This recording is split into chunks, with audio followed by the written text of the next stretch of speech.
Vanakkam Makkale and welcome back to another episode of Konjam Mokka with Science. Have you ever looked at that really annoying fly and wondered, how does it walk on walls and ceilings? Why can't I do that? Well, that's a question I'm going to answer very soon. Let's find out if some animals and insects just defy gravity, or is there something more to this tiny little fly? Many insects, like common houseflies, and certain amphibians and reptiles, like tree frogs and geckos for example, walk on and cling to seemingly smooth surfaces, including windows and glass. They do this not by using suction cups or adhesives, but rather by using a large number of tiny bristles or hairs on the bottom of their feet. Using scanning electron microscopes, scientists have managed to produce images of these bristles.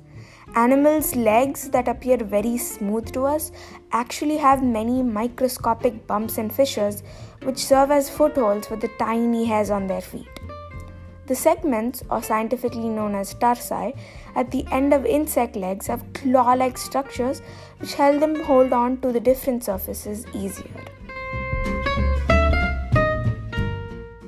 Although these tarsal claws are used to grip the tiny irregularities on rough surfaces, insects do use a kind of adhesion in some cases.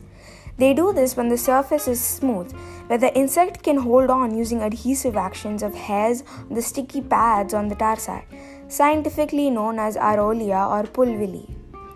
Insects can have these pads on their tarsal segments or in any other segment of their leg. The pads usually have lots of hair that secrete an oily substance that allows the hair to stick to the surface. This oily substance is what provides the traction and stickiness that allows animals to stick to surfaces. Well, this week's episode was very short and sweet, but that's because I have a lot of exams coming up.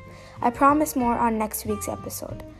Hopefully you saw that this microscopic detail that is gigantic in use is what helps these few insects, amphibians, and reptiles stick to walls and even stay upside down on ceilings. Until next week, stay safe and stay curious.